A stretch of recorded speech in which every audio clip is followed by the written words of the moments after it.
나를 위해 살겠다고 마음먹은 날이 언제였는지 이젠 기억도 나지 않는다. 그저 눈 뜨면 밥하고 애들 밥 먹이고 남편 옷 챙기고 다시 애들 뒷바라지하고 그게 내 하루의 전부였다. 23세 결혼해 3남매를 낳고 키우며 살았다. 남편은 내게 따뜻한 말 한마디 없던 사람이었다. 술 마시면 술주정, 돈 없으면 나를 탓했고 아이들이 커가는 동안 난 그의 불만을 참고 넘기는 게 일이었다.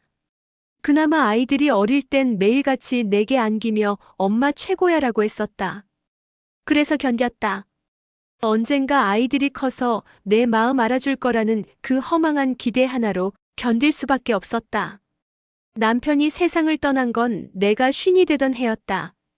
위안 말기였다. 그렇게 병상에 누워있는 남편을 씻기고 닦이고 수발들며 보낸 마지막 몇 달이 그 사람과의 결혼 생활 중 가장 조용했던 시기였다. 장례를 치르고 아이들 셋은 각자의 자리로 돌아갔다. 그중 둘째가 말했다. 엄마 혼자 있지 말고 우리랑 같이 살아요. 그래서 그 아이 집으로 들어갔다. 처음엔 고마웠다. 며느리도 상냥했고 손주도 귀여웠다. 그런데 시간은 참 이상하다. 처음에 따뜻함을 얇게 벗겨내면 그 안에 차가운 속살이 보이기 시작한다. 식탁에서 조심히 젓가락을 들던 며느리의 말. 어머님, 젓가락 소리 좀 조심해 주세요. 애가 예민해요. 거실 청소를 끝낸 뒤 작은 소리로 들려오던 말. 엄마는 엄마 집에서 쉬는 게 제일 좋지 않겠어? 나는 눈치를 보기 시작했다. 내가 씻은 욕실 바닥의 물기, 내가 남긴 한 조각의 반찬, 내가 켜놓은 라디오 소리까지. 그러던 어느 날이었다. 아들이 며느리와 작은 방에서 이야기하는 소리를 문틈으로 들었다. 엄마 보험 아직 그대로지? 그대로야. 그거 해지하지 말라고 아빠가 말했잖아. 그거 그냥 엄마 몰래 해버리면 안 돼. 심장이 철렁 내려앉았다. 나를 향한 시선이, 관심이 온기가 아니라 계산이었다는 걸 그때 알았다. 그날 밤 나는 아무 말 없이 집을 나왔다. 겨우 챙긴 건 작은 배낭 하나와 적금 통장. 그리고 몇 벌의 속옷과 양말. 비가 오고 있었다. 처음엔 어디로 가야 할지 몰랐다. 그저 사람들 없는 곳을 찾아 걷고 또 걸었다. 도착한 곳은 한적한 시내 외곽의 버스 정류장이었다. 누군가는 그곳에서 버스를 기다렸겠지만 나는 그곳에서 다시 사는 법을 기다리기로 했다. 버스 정류장, 그곳에선 모든 것이 잠시 멈춘다. 시간도 사람도 감정도. 나 또한 그 정류장의 벤치에 앉아 한참을 멍하니 있었다. 누군가는 집으로, 누군가는 일터로 향하는 그 길목에서 나는 어디로도 가지 못한 채 앉아 있었다. 가로등 불빛이 나무 그늘에 가려졌다 드러나기를 반복했고 비는 점점 잦아들었다. 새벽 공기가 온몸에 스며들었지만 그 차가움이 오히려 내 속을 식혀주는 것 같았다. 등 뒤로 작은 천막이 쳐진 노점 하나가 보였다. 플라스틱 테이블 하나, 낡은 파라솔, 그리고 스티로폼 박스 안에서 김이 모락모락 나는 삶은 달걀과 누룽지차. 어머니, 어디 가세요? 쪼그려 앉아 계란을 굽던 중년 여자가 말을 걸었다. 나는 고개만 끄덕였다. 이 시간에 여기 계신 거 보니 사연이 있으신가 봐요. 그 말에 나는 순간 울컥했다. 하지만 울 수는 없었다. 그저 목을 골랐다. 그냥 어디 갈 데가 없어서. 여자는 잠시 날 보더니 비닐봉지에 삶은 계란 2개와 종이컵에 누룽지차를 담아 내밀었다. 춥죠? 이거라도 드세요. 돈은 됐고요. 그렇게 낯선 여자에게 처음으로 온기를 받았다. 나는 어색하게 고개를 숙여 인사를 했고 그 자리에 앉아 조용히 계란을 까먹으며 차를 홀짝였다. 저기요. 그 여자가 다시 말했다. 내일도 여기 나와요. 혹시 시간 되면 같이 계란 까서 팔래요? 하루 종일은 아니고 아침 장사 잠깐만 도와주시면 돼요. 나는 고개를 끄덕였다. 아무것도 없는 이 도시에 그 여자만이 유일하게 나를 사람으로 대해줬다. 그 다음 날부터 나는 매일 새벽 그 정류장에 나갔다. 계란을 삶고 껍질을 까고 작은 스티커를 붙였다. 뜨거우니 조심하세요. 감사합니다. 처음엔 그저 여자가 하자는 대로 따라했다. 그러다 하루는 내가 먼저 말 걸었다. 차는 직접 끓이시는 거예요? 네, 누룽지 사서 끓이는 거예요. 엄마한테 배운 거죠. 그 말에 나는 괜히 울컥했다. 어쩌면 그 따뜻함은 그리움에서 나오는 맛이었는지도 모른다. 며칠이 지나자 여자는 나를 본격적으로 일꾼으로 쓰기 시작했다. 내 손은 아직 느릿했지만 정직했고 말은 없었지만 성실했다. 그 정류장에서 나는 비로소 누군가의 쓸모있는 사람이 되어가고 있었다. 그리고 그 정류장 한켠에 나는 작은 간이 매점을 차렸다. 천막도 없이 손글씨로 계란, 누룽지차 있어요 써붙인 작은 판자 하나만으로 처음엔 1시간에 한두 명이 왔다. 그마저도 그냥 지나치기 일쑤였다. 하지만 나는 거기 있었다. 그 자리에 있다는 것만으로도 살아있다는 느낌이 들었으니까. 사람이 살아간다는 건 어쩌면 아주 작은 반복에 기대는 일인지 모른다. 매일 같은 시간, 같은 정류장에 나가, 같은 위치에 의자를 놓고, 같은 양의 계란을 삶아오는 일. 그 모든 게 나에겐 새롭고도 익숙한 위안이었다. 누군가는 그걸 일상이라 부르겠지만 내겐 회복이었다. 며칠이 지나자 내 작은 매점에도 단골이 생기기 시작했다.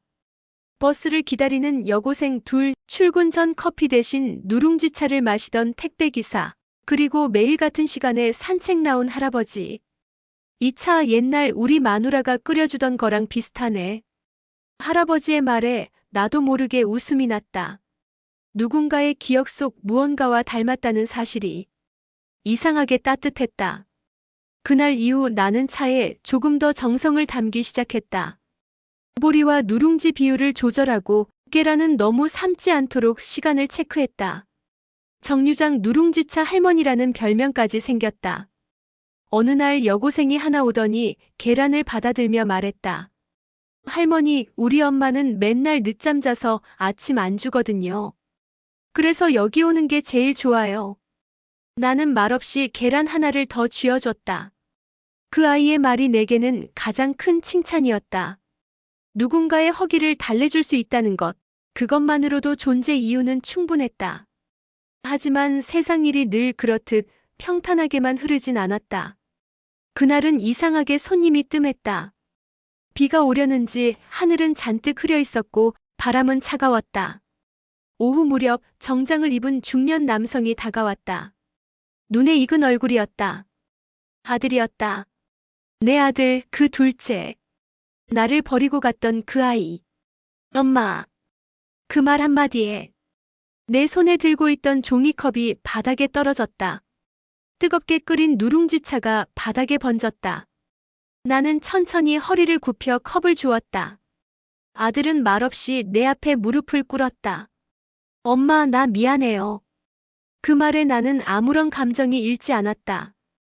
그저 오래된 돌을 만지는 기분이었다. 차가운 돌, 오래전에 땅에 묻힌 채. 아무도 들여다보지 않았던 돌. 이제 와서 왜? 나는 조용히 물었다. 아들은 고개를 들지 못했다. 누가 그러더라. 자식이 부모에게 잘못했다는 걸 깨닫는 순간은 부모가 자식에게서 완전히 등을 돌린 순간이라고. 나는 다시 계란을 삶기 시작했다. 내 두 손으로 내 이름으로 살아가는 이 일을 누구의 사과나 후회로 흔들리고 싶지 않았다. 그날 이후로도 아들은 몇 번이고 왔다. 미안하다는 말만 반복하며 계속 나를 붙잡으려 했다. 하지만 나는 대답하지 않았다. 대신 손님에게 계란을 내밀고 차를 건넸다. 이제 나는 누군가의 엄마가 아니라 스스로의 이름으로 살아가는 김순자였다. 사람은 반복 속에서 마음을 지우고 지워진 그 자리에 새로움을 쌓는다. 나는 매일 정류장에서 같은 일을 반복했고 그 덕에 서서히 마음속 응어리도 사라져갔다. 그날도 마찬가지였다. 이른 아침 계란을 삶아 바구니에 담고 보온병에 누룽지차를 가득 채웠다. 간이 매점은 여전히 허름한 파라솔 하나뿐이었지만 내겐 이곳이 세상의 중심 같았다. 할머니, 오늘은 김 말고 소금으로 주세요. 차는 진한 걸로요. 단골 손님들의 소소한 주문에 나는 점점 더 익숙해졌다. 그러던 중이었다. 한 방송국에서 연락이 왔다. 정류장에서 누룽지 차를 파는 할머니 이야기로 짧은 다큐멘터리를 만들고 싶다는 제안이었다. 처음엔 거절했다. 내 이야기가 무슨 의미가 있을까 싶었다. 하지만 한 손님이 내게 말했다. 사장님 이야기요? 그거 누군가에겐 삶을 다시 시작할 용기가 될 수도 있어요. 그 말을 듣고 고민 끝에 촬영을 허락했다. 작은 카메라가 매점 앞에 설치되었고 인터뷰가 진행됐다. 어떻게 시작하게 되셨어요? 그 질문에 나는 잠시 망설이다가 정직하게 대답했다. 쫓겨났어요. 가족한테. 그래서 여기까지 왔고 살아야 하니까 이걸 했죠. 카메라 뒤에 있던 PD가 고개를 끄덕였다. 슬프다는 표정이 아니라 존중의 눈빛이었다. 며칠 뒤 방송은 SNS와 유튜브를 통해 퍼졌다. 댓글이 쏟아졌고 다음 날부터는 손님이 눈에 띄게 늘었다. 와, 여기 진짜 있었네. TV에서 봤어요.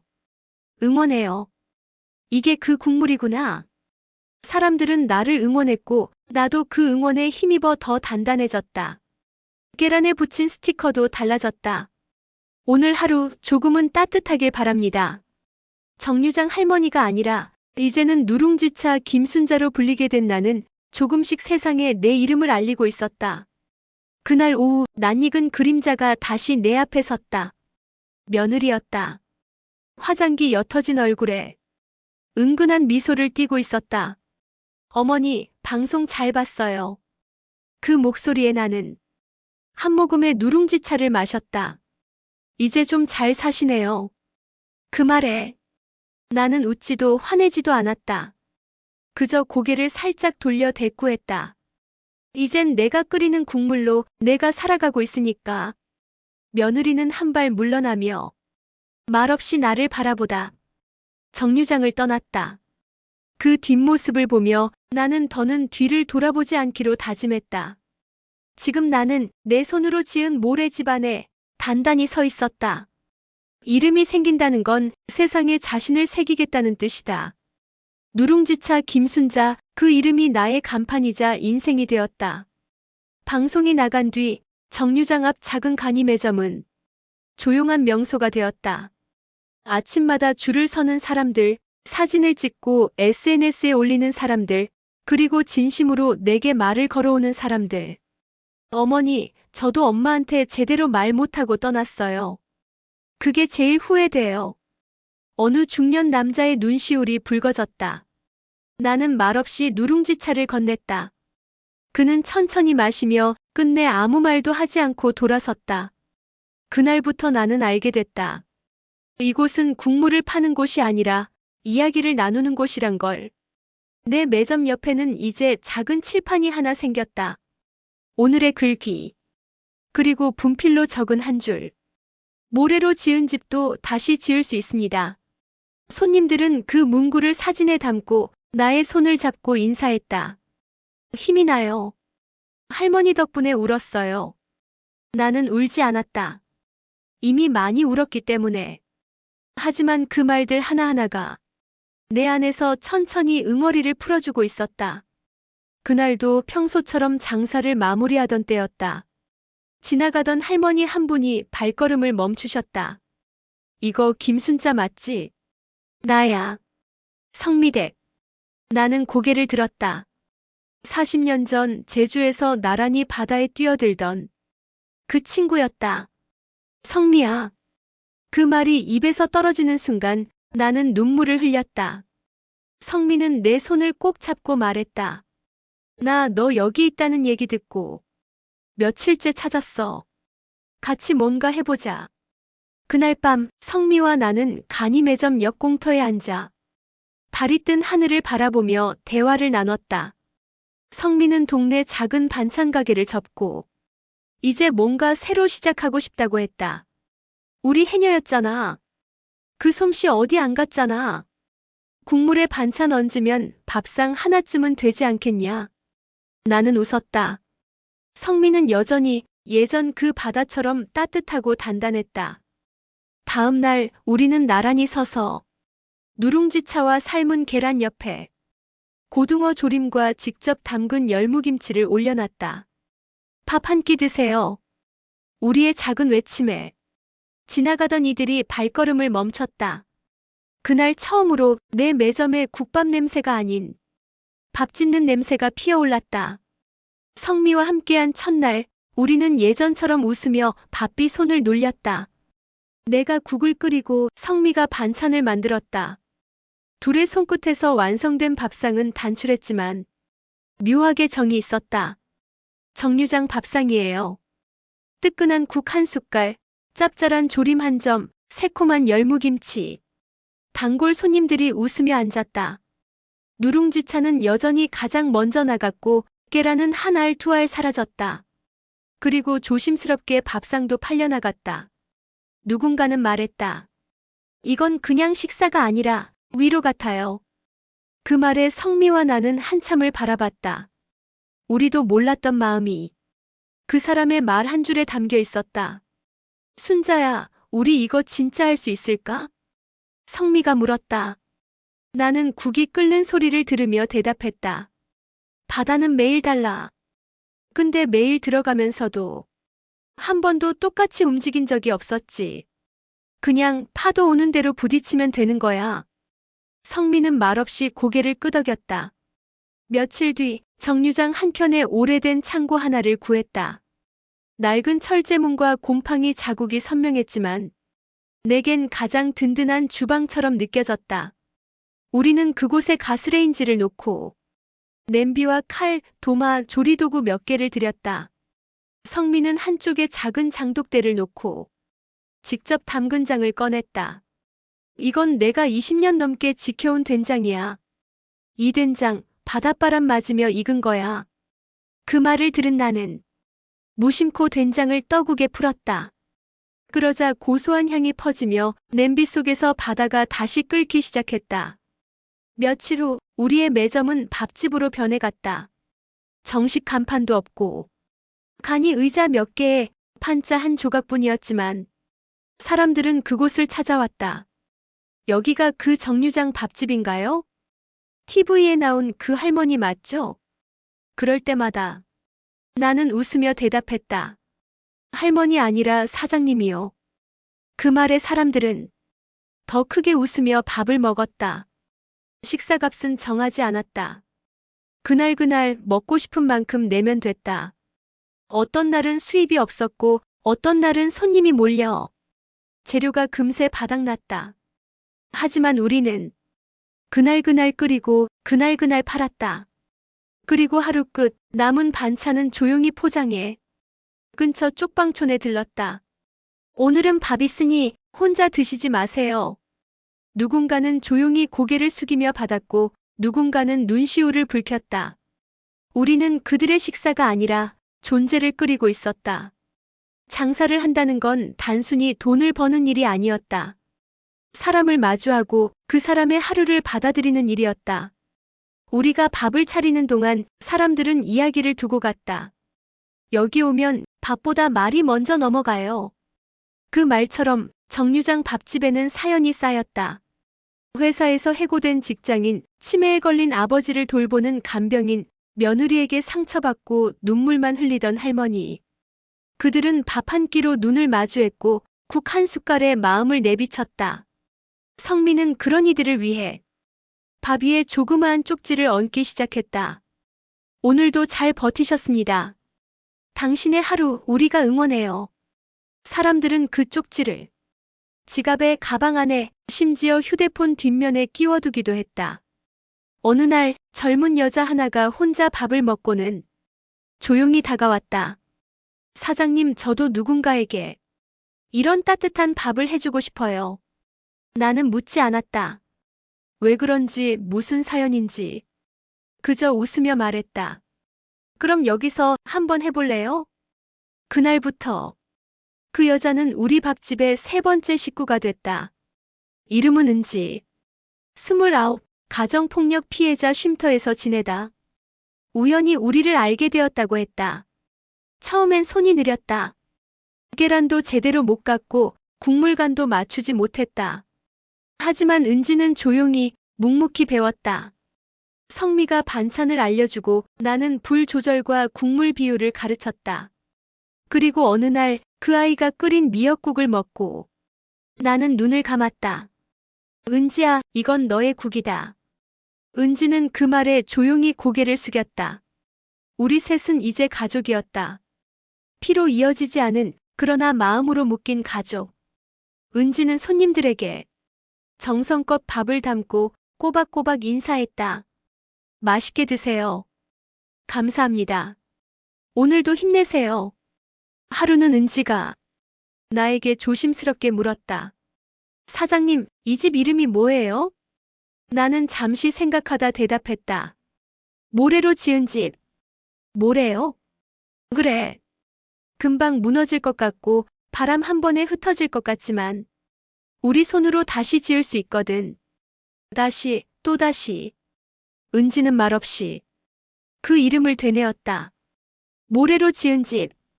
우리 세 사람의 두 번째 인생이 시작된 곳. 이름을 붙인 순간 우리의 밥집은 단단한 공간이 되었다. 모래로 지은 집. 무너질 수도 있지만 매일 다시 쌓을 수 있다는 믿음으로 우리는 가게 문을 열었다. 가게 앞엔 매일 작은 간판을 세웠다. 오늘의 밥상 성게미역국, 가지나물, 꽈리고추조림. 메뉴는 특별하지 않았지만 모든 요리는 정성만큼은 특별했다. 장사가 슬슬 자리를 잡을 무렵 은지가 제안을 하나 꺼냈다. 사장님, 혹시 밥을 못 먹는 아이들에게 도시락 나눔 같은 거 해볼 수 있을까요? 나는 잠시 멈칫했다.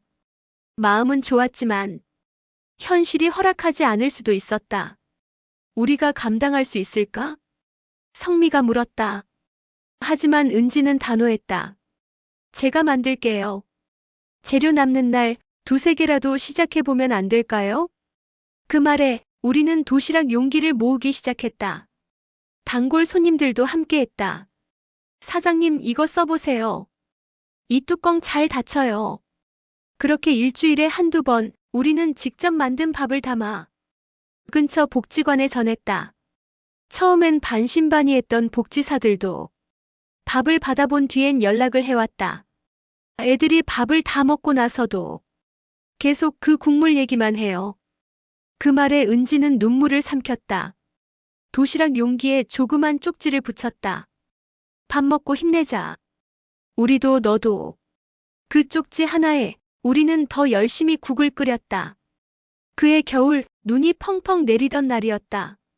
우리는 따끈한 육수에 국수를 넣고 잔치국수를 만들었다. 오늘은 그저 따뜻한 거 그거 하나면 됐어. 사람들은 발을 동동 구르며 눈을 맞고 줄을 섰고 우리는 그 하나하나의 손에 김이 모락모락 나는 국수를 올려줬다. 그날 한 할아버지가 조용히 말했다. 여기 밥 먹으러 오는 게 내 하루 중 유일한 외출이에요. 나는 그 말을 마음에 새겼다. 우리가 끓이는 밥 한 끼가 누군가의 하루를 움직이고 있다는 것. 그 이후 우리는 눈이 와도 비가 와도 정해진 시간에 밥을 끓였다. 국이 끓는 동안 세상도 함께 데워지는 것 같았다. 그 겨울 은지는 내게 조용히 말했다. 사장님, 저 이제 사람 같아요. 나는 은지의 손을 잡았다. 그 작고 거칠던 손이 이젠 따뜻하고 단단해졌다. 그래, 은지야. 우리 진짜 사람처럼 살고 있는 거야. 시간은 조용히 흘러갔다. 눈이 녹고 바람이 조금씩 부드러워질 무렵 우리 밥집에도 작은 변화가 생겼다. 아침마다 앉아 계란을 까던 성미가 어느 날 팔을 감싸 쥐며 말했다. 순자야, 내가 좀 쉬어야 될 것 같다. 병원에 다녀온 성미는 어깨 힘줄이 찢어졌다는 진단을 받았다. 바다에서 그리고 밥집에서 쉬지 않고 써온 팔이 이제 신호를 보내고 있었다. 내가 좀 빠지면 안 될까? 며칠만. 나는 고개를 끄덕였다. 몸이 먼저야. 밥은 은지랑 내가 끓일게. 그 말에 성미는 눈시울을 붉혔다. 며칠 후 우리 둘만 남은 밥집은 조금 조용해졌다. 성미의 빈자리가 생각보다 컸다. 사장님, 성미 할머니 안 나오세요? 단골 손님들의 물음에 나는 웃으며 말했다. 우리 셰프님 재충전 중이에요. 그 말에 손님들도 고개를 끄덕이며 음식을 더 천천히 음미하듯 먹었다. 그날 저녁 은지가 퇴근 준비를 하며 말했다. 사장님, 혹시 우리 메뉴판 만들어 볼까요? 메뉴판? 네, 우린 늘 하루하루 정해놓지 않고 하잖아요. 근데 손님들이 자꾸 물어보니까요. 오늘은 어떤 이야기예요? 그렇게 적어볼까요? 나는 고개를 끄덕였다. 그래. 우리 밥은 메뉴가 아니라 이야기였지. 그날 밤 은지는 손글씨로 메뉴판을 만들었다. 오늘의 이야기. 봄동 겉절이. 된장국. 은지의 토닥토닥 달걀찜. 사람들은 그 메뉴판을 사진 찍어가며 웃으며 이야기했다. 토닥토닥 달걀찜이래. 귀엽다. 우리 밥집은 더 이상 그저 배를 채우는 공간이 아니었다. 마음을 토닥이는 식당, 지친 하루를 감싸주는 정류장이었다. 그날 밤 성미에게서 문자가 왔다. 순자야, 나 오늘 은지 메뉴 보고 울었어. 고맙다. 내 빈자리를 그렇게 따뜻하게 채워줘서. 나는 답장을 보냈다. 빈자리가 아니라 지금은 숨 고르는 시간일 뿐이야. 우리 집은 모래로 지었지만 서로가 서로를 붙잡고 있잖아. 다음 날 은지는 작은 꽃 한 송이를 성미 자리에 꽂아두었다. 기다리고 있어요. 우리 셰프님. 모래 위에 남은 발자국처럼 사람의 흔적은 그렇게 따뜻하게 남았다. 봄의 끝자락 우리 밥집에 낯선 손님 하나가 찾아왔다. 낡은 야구 모자에 잔뜩 굽은 어깨에 손에는 작은 캐리어 하나. 그는 가게 문 앞에서 한참을 서성이다. 조심스레 안으로 들어왔다. 여기 밥 되는 곳인가요? 나는 웃으며 대답했다.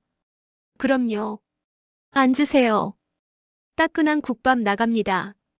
손님은 말없이 자리에 앉아 가게 구석구석을 둘러봤다. 그리고 작은 한숨처럼 내뱉었다. 참 따뜻하네요. 이런 데가 아직 있다는 게. 밥상을 내어드리고 은지가 조용히 숟가락을 건넸다. 손님은 국을 한 숟갈 먹고 천천히 눈을 감았다. 이 국물. 제 아내가 해주던 맛이랑 비슷하네요. 벌써 10년 넘었어요. 그 사람 떠난 지. 그 말에 나는 국을 덜던 손을 멈췄다. 혼자 살다 보니 말도 안 하게 되고 사람 얼굴 보는 게 무섭고 그래서 계속 돌아다녔어요. 여기저기. 은지가 조심스럽게 물었다. 그래서 지금은 어디 가세요?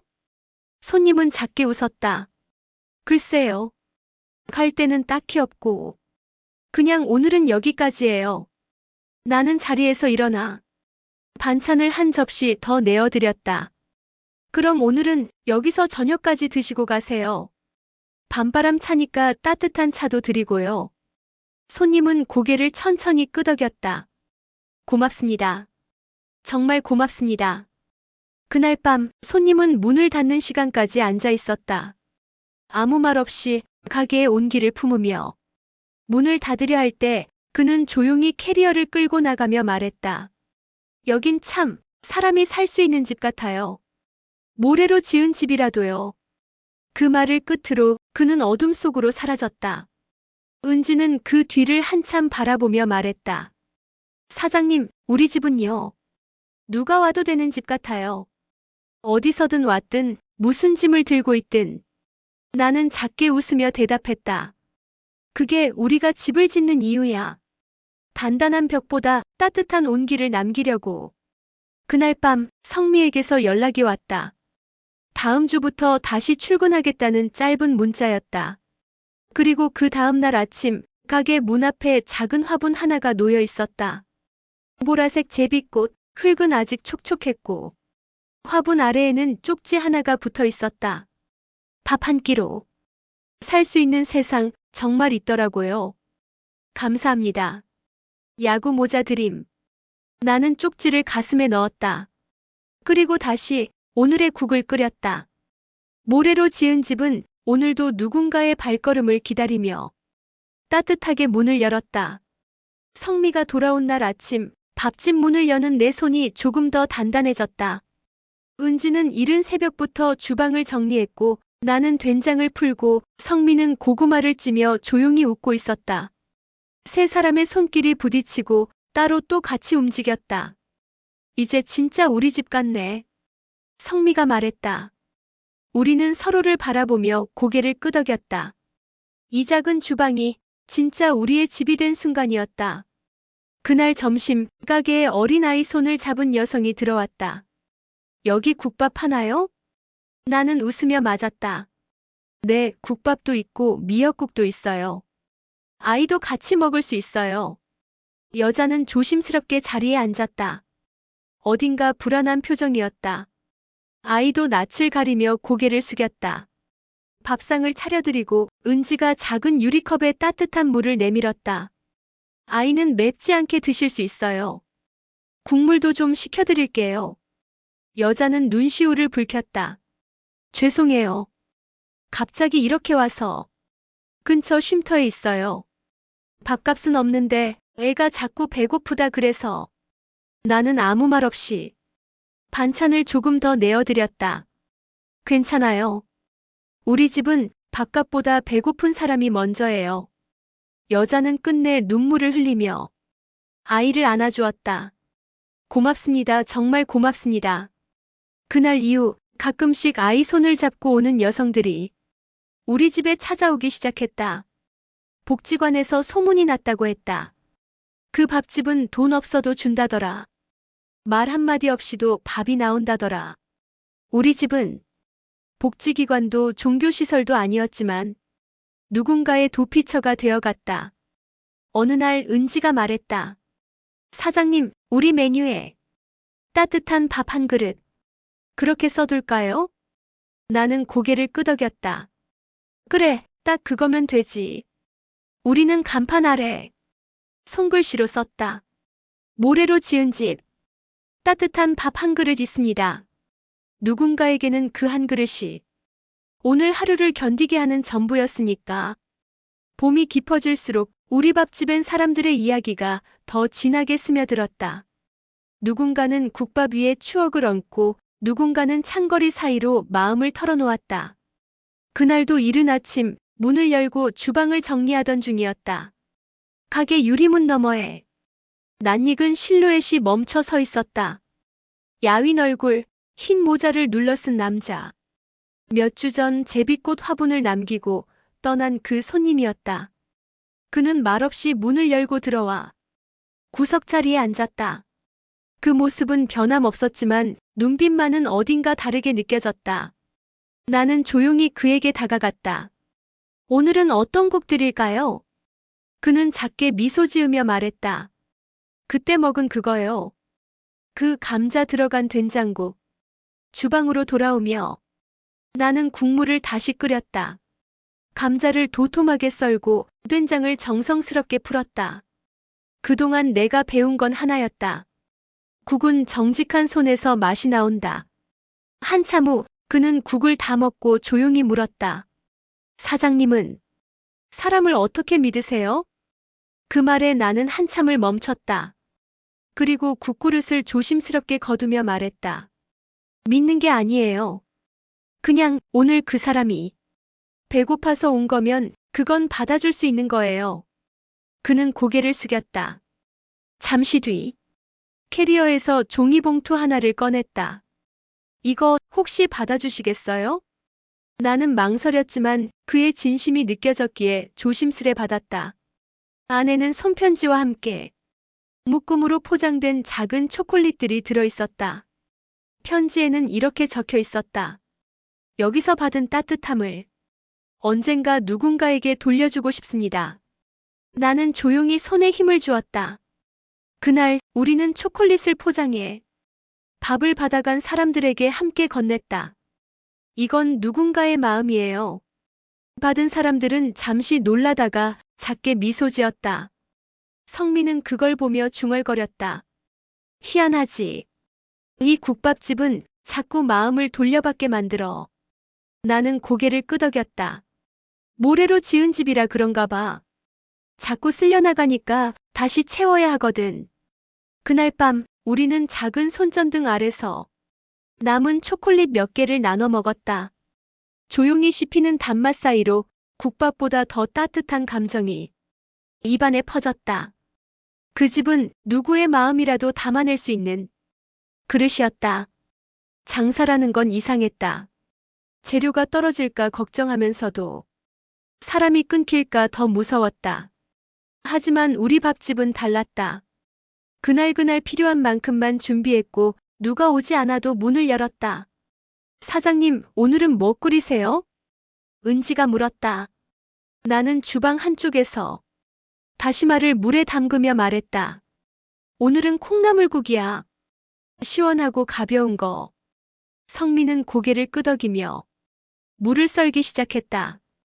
요즘 힘든 사람들 많으니까 속이라도 시원하게 해줘야지. 그날 점심 손님 중 한 명이 조용히 다가왔다. 회사 로고가 찍힌 점퍼를 입은 30대 남자. 식사를 마치고 그는 내게 명함 하나를 내밀었다. 저 작은 출판사에서 일하고 있는데요. 혹시 책 내실 생각 없으세요? 나는 잠시 멈칫했다. 책이요? 네. 사장님 이야기요. 밥과 삶, 그리고 여기서 만난 사람들. 그런 걸 책으로 엮으면 읽고 싶어 하는 사람들 많을 것 같아서요. 나는 웃으며 말했다. 난 글을 잘 못 써요. 그건 제가 돕겠습니다. 기록만 해주세요. 하루에 한 줄이라도 좋습니다. 나는 그의 진심이 궁금해졌다. 그래서 물었다. 왜요? 왜 우리 밥집이에요? 그는 조용히 답했다. 제가 여기 와서 처음으로 사람 냄새 맡았거든요. 그 냄새 많은 사람에게도 알려야 할 것 같아서요. 그날 밤 은지가 작은 공책 하나를 내게 내밀었다. 사장님, 일기 쓰세요. 매일 한 줄만요. 나는 쑥스럽게 웃었지만 결국 그날 밤 조용히 한 줄을 적었다. 오늘 콩나물국 국물이 참 맑았다. 사람 마음도 저렇게 맑았으면. 그 이후로 우리는 매일 돌아가며 한 줄을 썼다. 국물이 진한 날엔 그만큼 마음이 복잡했고 반찬이 짜면 그만큼 하루가 버거웠다. 한 달 후 그 출판사에서 다시 연락이 왔다. 그 일기 책으로 엮어도 되겠습니까? 나는 공책을 내밀며 말했다. 이게 우리가 하루하루 꾸린 삶이에요. 맡겨보세요. 그날 이후 우리 밥집에는 원고 교정이라는 단어가 생겼고 손님들 중에는 책을 기다리는 이들도 생겼다. 책 제목은 자연스럽게 정해졌다. 모래로 지은 집. 국밥 한 그릇으로 쌓아 올린 이야기. 책이 나온 날 밥집은 유난히 조용했다. 아무도 티를 내진 않았지만 셋 다 어딘가 긴장하고 있었다. 은지는 조심스럽게 책 한 권을 들고 표지를 쓸어보았다. 흰색 배경에 그림 같은 밥상 하나, 그리고 작게 쓰인 문구. 국물은 기억을 담고 밥은 마음을 살립니다. 성민은 작은 박스에서 책을 꺼내며 말했다. 참 우리가 책을 내다니. 나는 한참 동안 책을 보다가 조용히 중얼거렸다. 우리가 뭐 거창한 말을 쓴 것도 아닌데. 그냥 우리가 살아낸 이야기일 뿐인데. 출판사에서 보낸 홍보 담당자가 와서 말했다. 인터뷰 요청이 꽤 들어왔어요. 뉴스, 라디오, 팟캐스트까지. 나는 고개를 저었다. 그런 건 그냥 조용히 있다가 찾는 사람만 보면 되지 않을까요? 하지만 그 말이 무색하게 며칠 후 SNS와 블로그, 방송을 통해 책이 퍼지기 시작했다. 그 집 진짜 있었어. 책 읽고 울었어요. 오늘 그 국물 먹으러 갑니다. 밥집 문 앞에 긴 줄이 생기기 시작했고 우리 셋은 말없이 눈빛만 주고받았다. 성민은 반찬을 더 많이 준비했고 은지는 배식줄을 정리했다. 나는 주방에서 국물을 3배로 끓였다. 그날 처음으로 우리는 번호표를 나눠줬다. 죄송합니다. 오늘은 여기까지입니다. 사람들은 아쉬워하면서도 웃으며 돌아섰다. 그날 밤 우리는 국물 하나 없이 텅 빈 냄비 앞에 앉았다. 은지가 조용히 물었다. 사장님, 우리 너무 멀리 온 거 아니에요? 나는 고개를 저으며 말했다. 우리는 그대로야. 그냥 바람이 불어서 모래가 더 높이 쌓였을 뿐이야. 성미가 작은 종이함을 꺼냈다. 그 안에는 손님들이 남긴 쪽지와 메모가 가득했다. 이 국밥 덕에 오늘 하루 견뎠어요. 엄마 생각이 나서 울면서 먹었어요. 다시 살아갈 용기를 얻었습니다. 우리는 그 쪽지들을 벽에 하나씩 붙이기 시작했다. 하루가 끝날 때마다 한 장씩 작은 손글씨가 쌓여 벽은 점점 따뜻해졌다.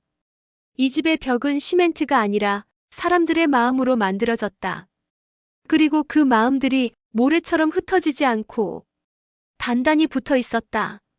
책이 세상에 나간 지 한 달, 우리 밥집은 더 이상 정류장 옆 작은 식당이 아니었다. 사람들은 순자 사장님을 보기 위해 왔고 어떤 이는 책 한 권을 들고 사인을 받기 위해 먼 길을 왔다. 하지만 나는 달라진 게 없다고 생각했다. 여전히 된장을 풀고 고등어를 굽고 계란을 삶고 다시마를 물에 넣는 건 모두 손으로 해야 할 일이었다. 어느 날 출판사에서 전화를 받았다. 사장님, 책이 베스트셀러가 됐어요. 나는 전화를 끊고 무표정하게 도마 위 팔을 다졌다. 그리고 한참 후에야 은지에게 중얼거렸다. 우리가 잘한 거야? 은지는 한참을 생각하더니 말했다. 네. 우리가 버틴 거예요. 성미가 그 말을 듣고 작게 웃었다. 잘 버텼지. 바다도 사람도 그리고 밥도. 그날 저녁 밥을 먹고 간 손님이 조용히 작은 봉투를 두고 갔다. 그 안에는 깨끗하게 정리된 현금과 한 장의 편지가 있었다. 저는 작년에 자살을 시도했던 사람입니다. 이 밥집에서 먹은 미역국 한 그릇 때문에 한 달을 더 살아보기로 했고 그 한 달이 지나고 지금까지 살아있습니다. 오늘은 제가 드릴 차례인 것 같아 작은 보탬을 남깁니다. 편지를 읽은 우리는 한참을 말없이 앉아 있었다. 그동안 우리가 해온 일이 누군가에게 그렇게 큰 의미였다는 걸 이제야 실감할 수 있었다. 성미가 봉투를 꺼내 들며 말했다. 이 돈 우리만 쓰기엔 너무 크다. 무언가 더 해야 할 것 같아. 우리는 셋이 머리를 맞댔다. 그 다음 주 밥집 한켠에 작은 코너를 만들었다. 따뜻한 자리. 일주일에 한 번 무료로 밥을 제공하고 마음 상담이나 법률 지원이 필요한 사람을 연결해주는 코너였다. 지역 사회복지사, 심리상담사, 자원봉사 변호사들이 우리 뜻에 동참했다. 이 집은 그냥 밥만 주는 데가 아니잖아요. 여긴 살아보자고 말해주는 곳이니까. 우리는 대단한 걸 하지 않았다. 그저 밥 한 그릇을 더 끓이고 귀를 더 열었을 뿐이다. 그리고 매주 화요일 밥집엔 조용한 줄이 생겼다. 말없이 앉아 한 그릇을 기다리는 사람들. 그 모습이 어쩌면 병원보다 더 간절해 보이기도 했다. 우리는 치유자가 아니었지만 국물이 뜨거운 손으로 사람의 등을 두드려줄 순 있었다. 그리고 그걸로 충분했다. 가게 입구 옆 작은 게시판이 생긴 건 그해 여름이었다. 누군가가 식사를 마친 뒤 그림 한 장을 붙이고 간 게 시작이었다. 연필로 그린 밥상, 김이 모락모락 피어오르는 국과 세 칸짜리 반찬통, 그리고 그 아래엔 이렇게 적혀 있었다. 이곳에선 마음까지 먹고 갑니다. 그림은 어느샌가 사람들의 공감을 불러일으켰고 단골 손님들은 작은 쪽지, 손글씨 시, 사진까지 걸어두기 시작했다. 그 게시판엔 규칙이 없었다. 누구나 무엇이든 남길 수 있었고 때론 그 조각들이 밥보다 더 큰 위로가 되었다. 그날 오후 머리가 희끗한 아주머니 한 분이 살그머니 다가오더니 종이 한 장을 붙이고 갔다. 며느리가 버거워 떠난 길에 다시 돌아오고 싶었지만 정류장에 앉아 국물 냄새 맡으며 용기를 냅니다. 나는 그 종이를 보며 한참을 서 있었다. 그 문장은 오래전 내 마음과도 닮아 있었기 때문이었다. 떠나면서 느꼈던 모멸, 돌아가고 싶지만 갈 곳이 없던 날들, 그리고 결국 이 국물로 다시 시작하게 된 하루들. 다음 날 나는 국을 끓이기 전에 게시판을 먼저 바라보았다. 그리고 중얼거렸다. 이젠 우리가 만든 게 아니네. 사람들이 이 집을 같이 지어주고 있어. 그날 저녁 출판사에서 두 번째 책을 내자고 연락이 왔다. 이번엔 우리가 만든 이야기 말고 밥집을 찾아온 사람들의 이야기를 엮어보자는 제안이었다. 은지가 고개를 끄덕였다. 좋아요. 우리 밥으로 살아난 사람들, 그들의 목소리를 담아요. 성민은 부엌에서 된장국을 저으며 웃었다. 그럼 이 집은 이제 국밥도 끓이고 책도 쓰고 사람도 살리는 곳이 되는 거네. 나는 조용히 국자를 들었다. 모래로 지은 집이니까 가능한 일이야. 무너질까 두렵기보다 다시 쌓을 수 있다는 걸 아니까. 그날 밤 은지는 노트를 펴고 손님들이 남긴 쪽지를 정리하기 시작했다. 할머니 밥 덕에 면접을 봤습니다. 여기서 누룽지차 마시며 죽지 않기로 마음먹었어요. 정말 고맙습니다. 이 국물이 제 인생을 붙잡아줬어요. 우리는 이제 누군가의 목숨을 살린 국밥집이었다. 그건 어떤 별 5개보다 묵직한 평점이었다. 그날도 평소처럼 문을 열었다. 하지만 가게 앞 풍경은 평소와 달랐다. 카메라를 든 청년들 몇 명, 주변을 두리번거리며 사진을 찍는 사람들, 그리고 가게를 배경으로 영상을 찍는 유튜버까지. 출판사에서 두 번째 책 소식을 공개한 후 국밥으로 삶을 붙잡는 집이라는 말이 인터넷을 통해 퍼진 결과였다. 은지가 조심스레 내게 물었다. 사장님, 우리 이제 유명한 사람 됐어요? 나는 국물 맛을 보며 말했다. 국은 많이 팔려도 처음 맛 그대로 끓여야 해. 성민은 물을 썰다가 웃었다. 우리 그냥 사람 살리는 장사만 하자. 점점 늘어나는 손님들 속에서 조용히 밥을 먹고 조용히 눈물을 닦고 가는 이들도 많았다. 그날 오후 한 청년이 눈물을 글썽이며 말을 걸었다. 사장님, 저도 이 밥집처럼 살고 싶어요. 나는 청년을 잠시 바라보다 말했다. 밥이랑 국만으로 사람이 달라질 수 있다는 걸 내가 알게 된 건 여기서였어. 그러니까 너도 할 수 있어. 그날 이후 우리는 청년 자원봉사자를 받기 시작했다. 주방 일을 돕고 반찬을 담고 배식을 하는 일. 이게 제가 지금까지 해본 일 중 제일 사람다운 일이에요. 한 청년이 중얼거리듯 말했다.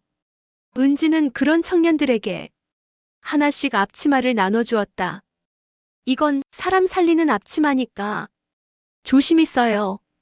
자원봉사자들은 하루 이틀, 그리고 한 달, 2달이 지나면서 조금씩 변해갔다. 처음엔 어색하고 무뚝뚝하던 인사도 이젠 부드럽고 따뜻해졌다.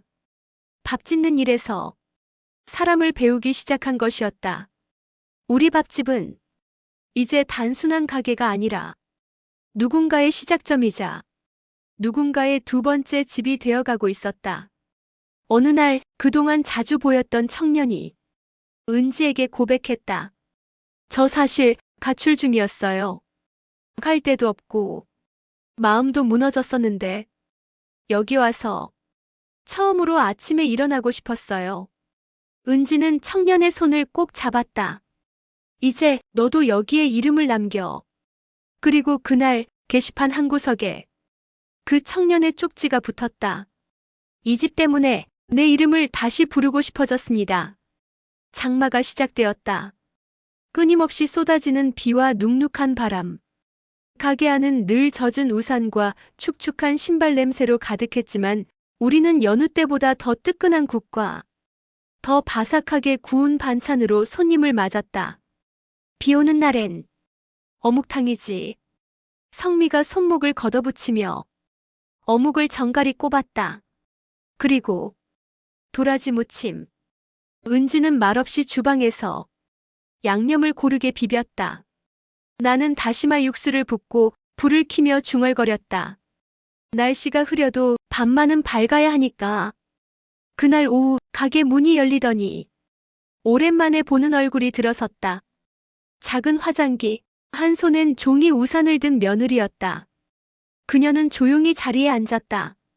내가 인사를 하지 않자 그녀가 먼저 입을 열었다. 어머니 아니 사장님. 저 책 읽었어요. 나는 반응하지 않았다. 그녀는 잠시 말없이 국물을 마시고 다시 입을 열었다. 그땐 진짜 몰랐어요. 사람이 그렇게까지 부서질 수 있다는 걸. 말끝마다 떨리는 목소리. 눈치도 보지 않고 억지도 부리지 않았다. 우철이. 한 달 전에 병원 갔어요.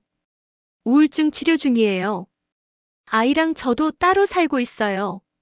나는 국을 저으며 아무 말도 하지 않았다. 그녀는 고개를 숙인 채 이야기를 이어갔다. 책을 읽고 처음으로 엄마라는 단어가 목에 걸렸어요. 지금은 부를 자격 없다고 생각해요. 그래도 진짜 사과하고 싶었어요. 나는 천천히 국자를 놓았다. 그리고 말했다.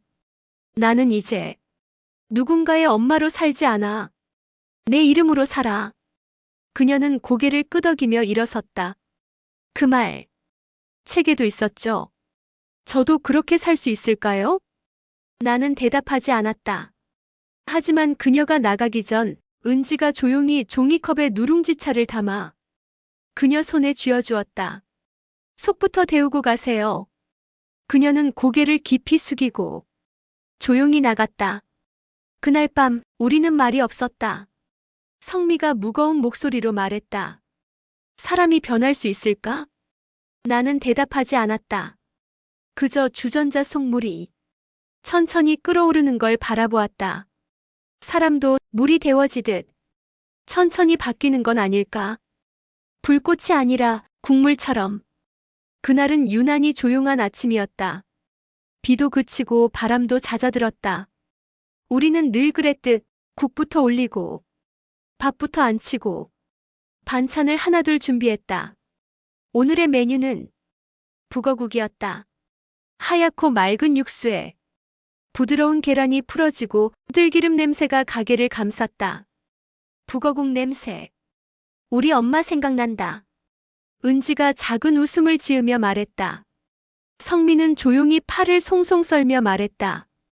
기억은 참 간사하지. 힘들 땐 왜 꼭 먹던 밥맛부터 생각나게 하는지 몰라.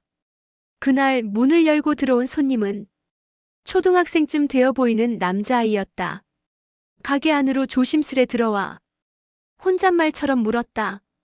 여기 밥 주는 데 맞죠? 나는 주방에서 손을 멈췄다. 응, 맞아. 근데 혼자 왔니? 아이는 고개를 끄덕였다. 아빠가 밤에 안 들어왔어요. 엄마는 일하러 나갔고 집에 밥도 없고. 은지가 다가와 아이를 조심스레 자리에 앉혔다. 배고프지? 금방 줄게. 우리는 그 아이를 위해 작게 북어국을 덜고 밥은 고봉으로 담고 반찬도 정갈하게 차렸다. 아이는 말없이 숟가락을 들고 한 입 한 입 천천히 먹었다. 그 모습은 세상의 그 어떤 뉴스보다 더 큰 울림이었다. 식사를 마치고 나서도 아이는 한참 동안 앉아 있었다. 아무 말도 없이 그저 두 손을 모은 채. 은지가 조심스레 물었다. 괜찮니? 아이는 고개를 들더니 작게 말했다. 밥 먹으니까 엄마가 보고 싶어졌어요. 나는 그 말에 한참을 아무 말도 하지 못했다. 그날 이후 우리는 가게 한켠에 아이들을 위한 작은 자리를 만들었다. 높은 의자, 작은 숟가락, 그리고 동화책 몇 권. 작은 사람도 한 그릇의 온기가 필요합니다. 라는 문구를 달았다. 그리고 또 다른 아이가 찾아왔다. 그리고 또 한 명. 어른보다 더 조용하게 앉아 밥을 먹는 아이들. 그 아이들 덕분에 우리의 국은 더 조심스러워졌고 밥은 더 따뜻해졌다. 모래로 지은 집은 이제 아이들을 품을 만큼 더 단단해지고 있었다. 여름이 끝나갈 무렵 모래로 지은 집은 하루도 조용할 날이 없었다. 책을 읽고 찾아오는 사람들, 배가 고파 문을 두드리는 이들, 그리고 마음이 무너져 조용히 앉아있는 사람들. 누구 하나 허투루 보이지 않았다. 한 그릇을 내놓는 손마다 그 사람의 사연을 담아내야 했기 때문이다. 그날 한 중년 남자가 들어왔다. 수척한 얼굴에 한 손에는 작은 봉투를 들고 있었다. 혹시 여기 사장님이 김순자 씨 맞습니까? 나는 조용히 고개를 끄덕였다. 그는 봉투를 내밀며 말했다.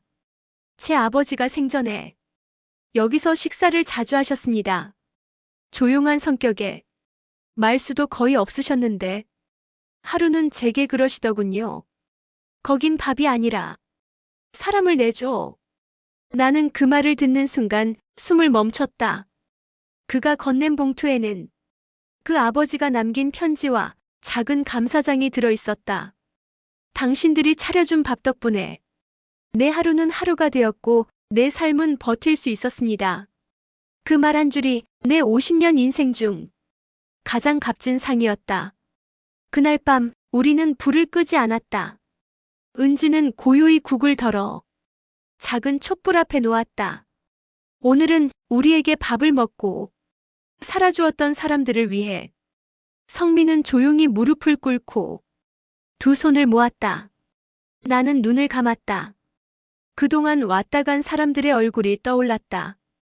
책을 읽고 눈물 흘리던 노인, 도시락을 받아가며 웃던 아이, 국밥 한 그릇에 생을 붙잡았다는 청년, 그리고 다시는 돌아오지 못한 이름 없는 누군가들. 우리는 밥을 했을 뿐이지만 그 밥 위에 담긴 건 그들의 고단한 삶과 놓치지 않으려는 작은 희망이었다. 다음 날 아침, 은지가 새로 만든 작은 현판에 가게 입구에 달았다. 숨은 국물로 사람을 다시 끓이는 집. 사람들은 그 문구를 사진으로 찍고 각자의 SNS에 올리며 말했다. 여기는 진짜 살아있는 집이다. 그리고 나는 마음속으로 되뇌었다. 모래로 지은 집, 이제는 무너지지 않는다. 누가 또 밟고 지나가도 우리는 다시 쌓을 것이다. 밥 한 그릇씩 다시 천천히. 가을이었다. 살짝 서늘한 바람이 가게 문틈으로 스며들었고 누룽지차에 뜨거운 김이 더 길게 피어올랐다. 밥집 앞에는 이제 줄을 서지 않아도 들어오면 이름 없이 머물 수 있는 의자가 놓였고 사람들은 더 이상 머뭇거리지 않았다. 사장님, 여기서 하루 살아도 돼요? 어느 날 낯선 여성이 가방 하나를 들고 들어오며 그렇게 말했다. 말투는 담담했지만 눈은 오래도록 떠있지 못한 눈빛이었다. 나는 조용히 국을 덜어냈다. 밥 먼저 드시고 그 다음 얘기해요. 그녀는 조용히 밥을 먹었다. 반찬을 3번 리필했고 국물은 마지막 한 방울까지 비웠다. 그리고 나서야 작은 목소리로 입을 열었다. 사채업자에게 쫓기다. 밤기차 타고 내려왔어요. 서울에서 살다가 다 잃고 내려왔어요. 그 말에 성미가 묵묵히 수건을 적셔 그녀에게 건넸다. 여기선 눈물 닦고 밥 먹는 게 순서야. 우리는 따로 묻지 않았다. 묻지 않아도 밥이 말해주는 게 있었기 때문이다. 그날 밤 그 여자는 주방 한켠 작은 평상에서 잠들었다. 우리가 따뜻한 이불을 덮어주었고 은지가 그 곁에 조용히 물컵 하나를 놓았다. 그녀는 그 다음 날도 떠나지 않았다. 도와드릴 거 없어요? 그녀가 조심스럽게 물었다. 우리는 고개를 끄덕였다. 물통 채워주시고 계란만 좀 삶아줘요. 그 작은 부탁을 시작으로 그녀는 점점 가게의 손이 되었다. 입은 무거웠지만 손은 부지런했고 한 달이 지나자 사람들은 그녀를 막내 이모라 불렀다. 그녀의 본명도 몰랐지만 그건 중요하지 않았다. 여긴 사람을 다시 짓는 집이네요. 그녀가 어느 날 그렇게 말했다. 나는 대답하지 않았다. 그저 오늘 국의 풀 된장의 양을 조금 더 줄였다. 그날처럼 모래로 지은 집은 이름 없는 사람들을 하나씩 품어가며 작은 마을이 되어가고 있었다. 막내 이모는 이름을 묻지 않아 고마웠다고 했다. 그저 그렇게 불러주니 좋았다고. 자신의 과거와 끊긴 이름 대신 지금 이곳에서 얻은 별명 하나가 오히려 더 사람답게 느껴졌다고 했다. 그녀는 누구보다 먼저 나와 가게 앞을 쓸고 손님들이 앉을 의자에 먼지를 닦았다. 그리고 하루에 첩국이 끓을 때면 한숨처럼 중얼거렸다. 어제는 살아냈다. 그 말이 우리의 아침 인사처럼 자리 잡았다.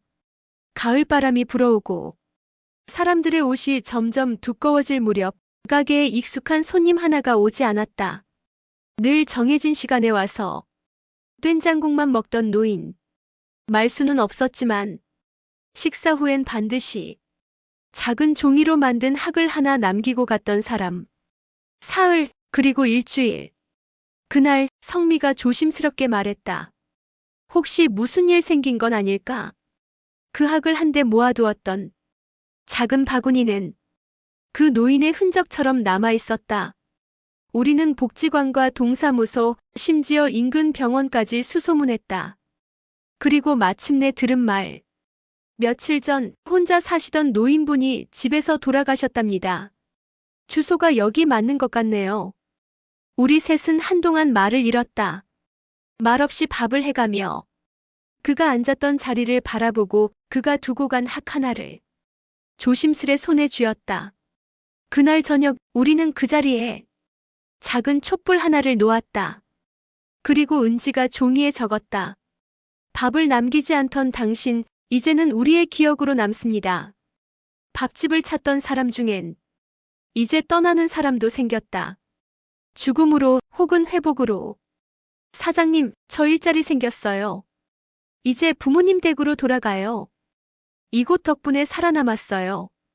그들은 한 그릇을 마주했던 식탁을 떠났고 우리는 남아 다시 불을 켰다. 모래로 지은 집은 누군가의 마지막 집이기도 하고 또 다른 시작의 현관이기도 했다. 하루하루가 특별한 날은 아니었지만 밥집 안에는 늘 작은 변화가 있었다. 새로 들어오는 손님, 조용히 머물다 가는 단골, 그리고 오랜만에 다시 나타나는 이름 없는 이들. 그날 누군가 가게 문을 조심스럽게 밀었다. 눈빛이 어딘가 낯익었다. 낯설지만 전혀 처음 같지 않은 눈. 그는 오래전 계란을 들고 어색하게 웃던 청년이었다. 무언가를 증명하듯 구겨진 정장을 입고 있었다. 사장님, 저 기억하세요? 나는 고개를 천천히 끄덕였다. 너 언젠가 죽고 싶다고 말했던 아이지. 그는 웃었다. 살아있습니다. 그때 여기서 받은 밥 덕에요. 그는 곧 주머니에서 명함 한 장을 꺼냈다. 청년 상담소 운영자 박세진. 작은 글씨였지만 그 종이는 무겁고 또 묵직했다. 저 이제 사람 붙잡는 일 해요. 사장님이 저한테 해주셨던 것처럼요. 나는 아무 말 없이 국에 불을 올렸다. 그리고 북어 한 토막을 썰어 그에게 내밀었다. 그럼 너도 이 국물처럼 살아야 해. 맑고 단단하게. 그는 웃으며 말했다. 밥 먹고 갈게요. 오늘은 꼭 사장님 손으로. 성민은 그 모습을 멀리서 보며 말했다. 얘도 이 집의 자식이네. 은지는 묵묵히 그의 옆에 물을 따랐다. 막내 이모는 뒷정리를 하며 중얼거렸다. 이 집은 사람 하나하나를 그냥 보내는 법이 없어. 그날 우리는 조금 일찍 불을 껐다. 그리고 벽에 걸린 수많은 쪽지 중 하나를 다시 읽었다. 여기 밥은 따뜻해요. 사람을 다시 익히는 맛이에요. 우리는 여전히 국을 끓이고 있었고 그 국에 스며든 건 우리의 땀과 눈물 그리고 남겨진 사람들의 숨결이었다. 모래로 지은 집은 이제 그 자체로 누군가의 삶을 살게 만드는 힘이 되어가고 있었다. 밤에 내리는 비는 사람의 마음을 끌어당기는 힘이 있다. 그날도 장대비가 내리던 저녁 문을 두드리는 소리에 우리 셋은 동시에 고개를 들었다. 가게 문을 밀고 들어온 이는 온몸이 젖어 있었고 손에는 종이 상자 하나를 들고 있었다. 혹시 여기 김순자 사장님 계신가요? 나는 국을 저으며 고개를 들었다. 내가 김순자요. 그는 상자를 내밀었다. 할머니 아니 사장님 덕분에 우리 누나가 살아있어요. 나는 잠시 멈칫했다. 누나. 그는 작게 웃으며 설명했다. 작년 겨울 이 근처에서 혼자 밥 먹고 가셨던 분인데 그때 밥 한 끼에 살아보겠다고 마음먹었다고 하더라고요. 지금은 지방에 가서 작은 식당 차렸어요. 나는 가만히 고개를 끄덕였다. 그래. 그 사람 이름은 몰라도 눈빛은 기억나네. 그는 상자 뚜껑을 열었다. 안에는 손으로 구운 쿠키가 가지런히 놓여 있었다. 그리고 한 장의 메모. 밥을 받은 날 세상을 다시 믿어보기로 했습니다. 이제는 저도 누군가의 밥이 되고 싶어요. 나는 상자를 닫으며 말했다.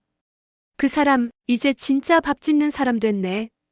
그날 밤 우리는 그 쿠키를 밥을 먹고 간 손님들에게 나눠줬다. 이건 누군가의 감사입니다. 사람들은 조용히 고개를 끄덕였고 어떤 이는 조심스럽게 나도 그렇게 살고 싶다는 메모를 남겼다. 은지가 말했다. 사장님, 우리 가게 이름 하나 더 붙이면 어때요? 뭔데? 모래로 지은 집 다시 끓는 사람들. 나는 웃지 않았다. 다만 고개를 천천히 끄덕였다. 그 말이 내가 몇십 년 끓인 국의 맛을 가장 잘 표현하는 문장이었기 때문이다. 그날 이후 우리는 명함에도 작은 글귀를 새겼다. 여기선 사람을 다시 데웁니다. 그리고 그 문장 하나가 다시 사람을 불러들이기 시작했다. 가을이 저물고 찬바람이 골목을 휘감기 시작했다. 밥집 앞 플라스틱 의자 위로 낙엽이 하나둘씩 쌓였고 그 위를 지나가는 사람들의 발걸음도 더 무거워졌다. 그날 오후 말없이 밥을 먹고 가던 노파 한 분이 식사가 끝나자 갑자기 주방 앞까지 걸어왔다. 사장 양반, 국물 하나 더 될까? 나는 웃으며 대답했다. 그럼요. 2그릇, 3그릇도 드릴 수 있어요. 그녀는 국을 받아들고 잠시 뜸을 들이다가 말했다. 예전엔 내가 이 동네에서 밥집을 했었어. 손님 한 명 없는 날도 불은 꺼지지 않았지. 근데 그땐 내가 사람을 몰랐어. 그 말에 성미가 조용히 옆자리에 앉았다. 노파는 천천히 국을 떠먹으며 조용히 말을 이었다. 여기 밥 먹고 다시 밥을 하고 싶다는 생각이 들었어. 나는 이제 그냥 늙은이 하나지만 혹시 반찬 하나쯤은 도와줄 수 있겠소? 나는 아무 대답도 하지 않았다. 그저 조용히 고개를 끄덕이고 내가 끓이던 국물 한 숟갈을 그녀의 그릇에 조금 더 부었다. 그날부터 그녀는 매일 아침 무말랭이를 다듬고 깻잎을 씻고 손톱 밑에 간장이 스며들도록 정성스레 반찬을 만들었다. 이 양념은 딱 내 손맛이야. 어디 나가면 할매 정식으로 불러도 되겠지? 그녀는 웃으며 말했다. 우리는 할매라 부르지 않았다. 그냥 우리 반찬 선생님이라고 불렀다.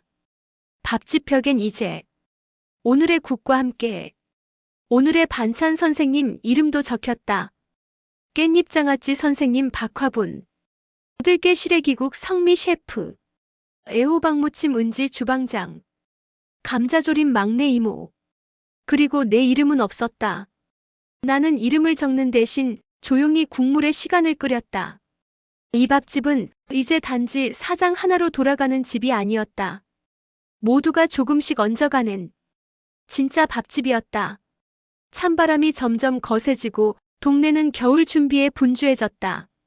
우리 밥집도 마찬가지였다. 문풍지를 다시 붙이고 솜니불을 꺼내 밤에 머무는 사람들을 위해 개켜두었다. 그날은 특별한 날이었다.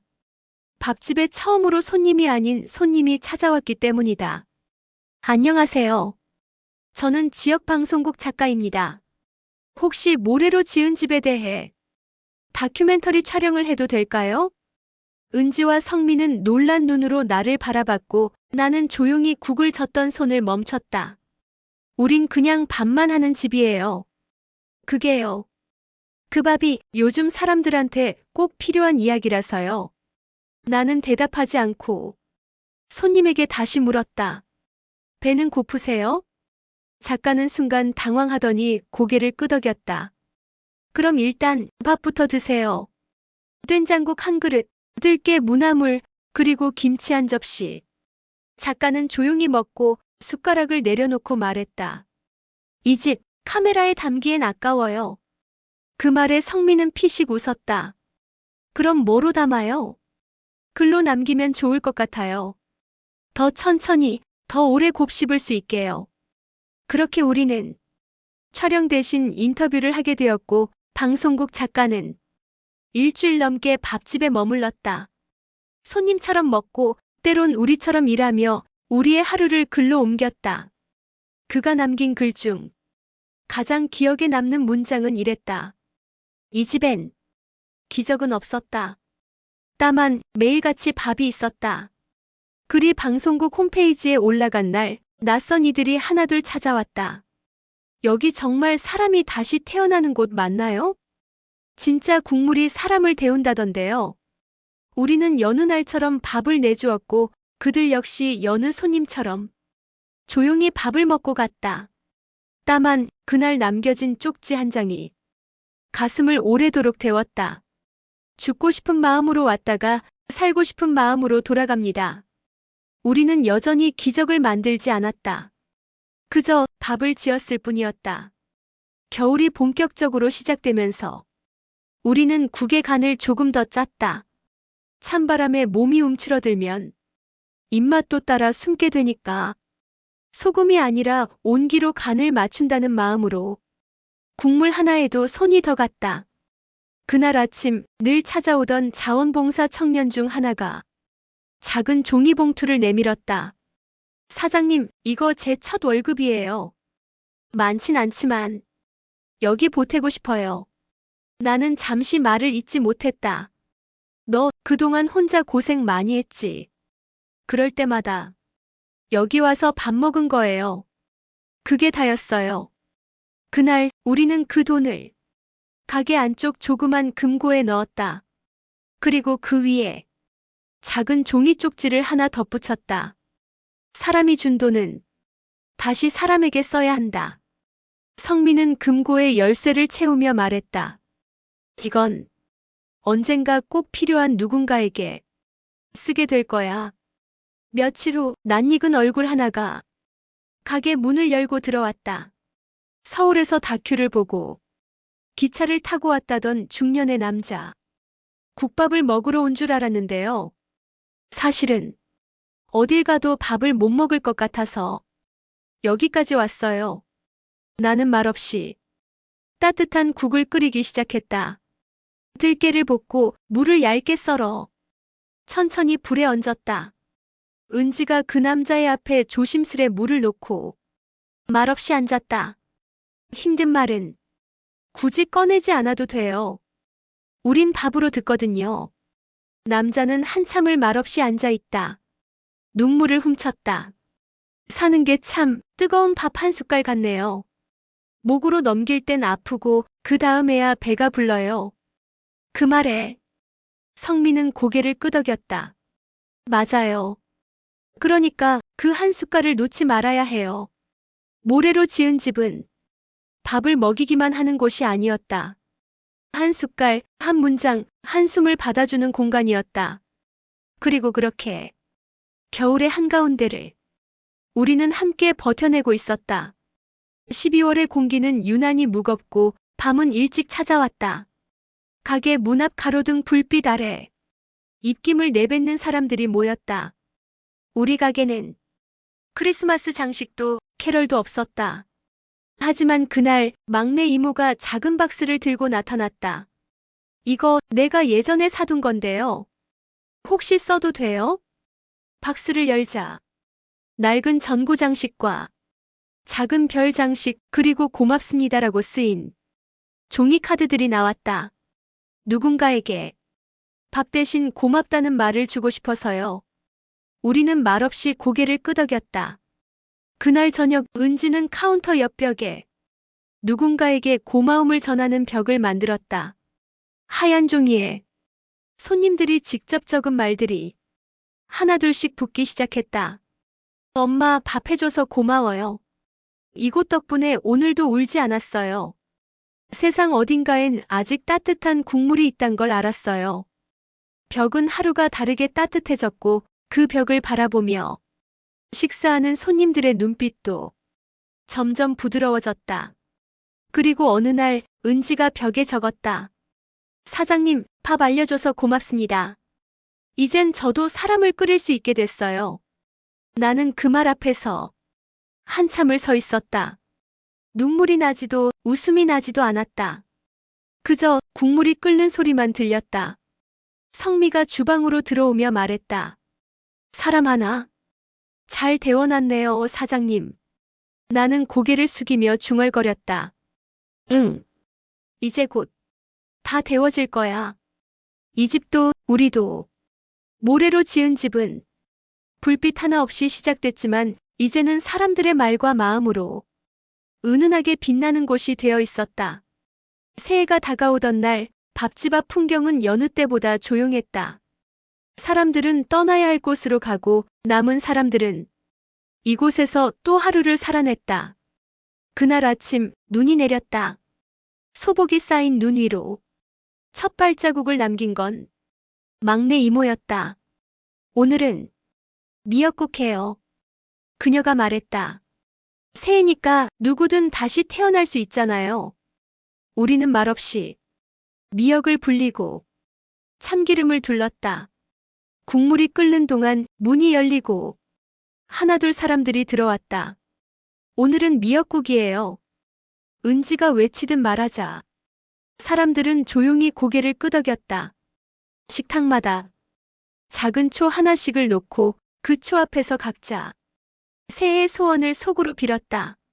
이제 올해는 울지 않았으면, 엄마 밥처럼 이 국물도 내내 따뜻했으면, 여기 다시 올 수 있기를.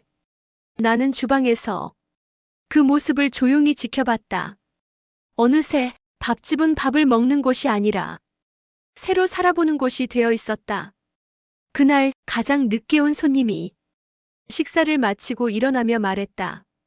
사장님, 이 집은요, 문만 닫지 말아주세요.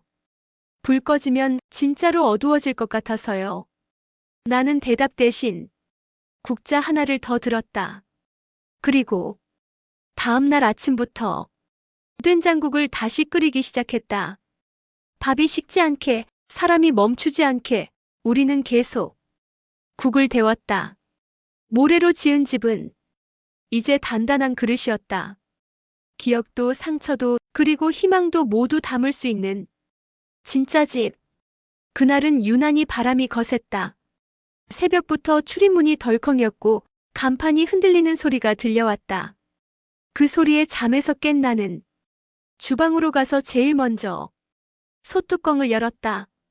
전날 끓여둔 미역국, 살짝 굳은 기름 위로 밤새 식은 마음들이 떠있는 듯 했다.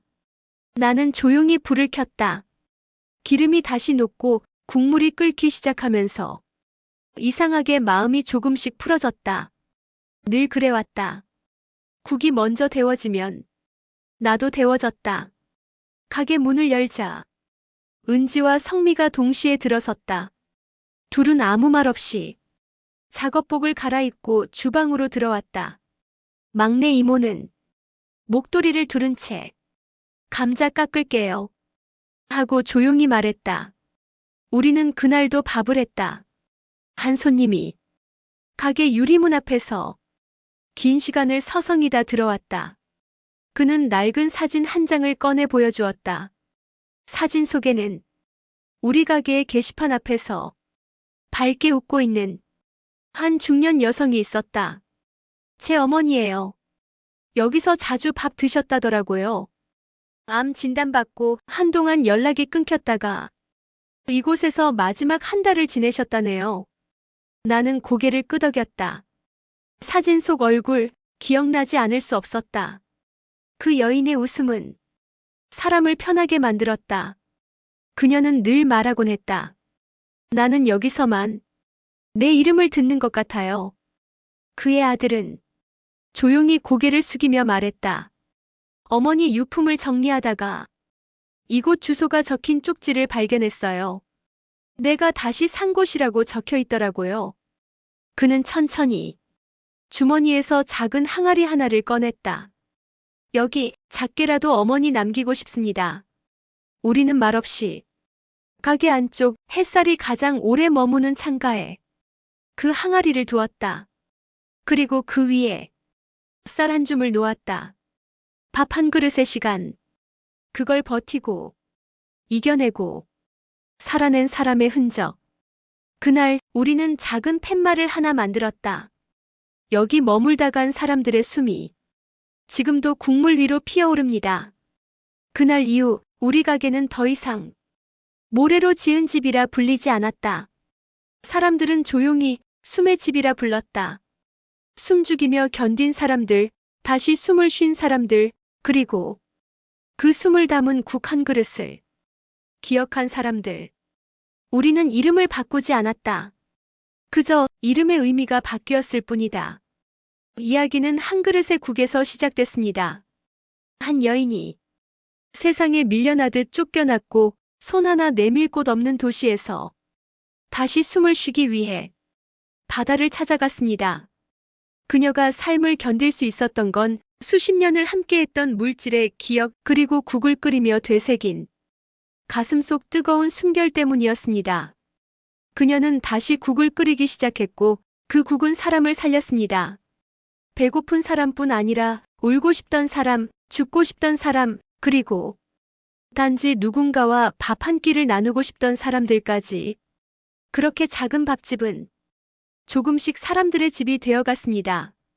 이름도 모른 채 찾아온 이들이 막내 이모가 되었고 반찬 선생님이 되었고 결국 자신의 삶을 다시 시작할 수 있는 작은 이름 하나를 얻게 됐습니다. 밥을 나누는 일, 국을 퍼주는 일은 단순한 식사가 아니라 존재를 확인하는 일이었습니다. 밥이 식지 않게 불을 지키는 손, 말없이 그릇을 채우는 눈빛, 그리고 떠난 이를 기억하는 촛불 하나까지. 모래로 지은 집은 바람에 쉽게 무너질 수 있는 집이었지만 그 위에 올려진 손길과 숨결은 결코 흩어지지 않았습니다. 어쩌면 우리는 너무 단단한 집보다 조금 무너져도 다시 쌓을 수 있는 집이 더 필요한지도 모릅니다. 그 집은 이제 사람의 숨으로 만들어졌고 그 숨은 다시 다른 이의 생을 데워주는 온기가 되었습니다.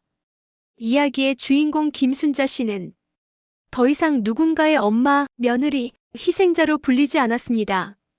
그녀는 자신의 이름으로 사람을 살리고 국을 데우고 마침내 세상을 끓였습니다. 이곳은 모래로 지은 집, 그러나 사람들은 이제 이 집을 이렇게 부릅니다.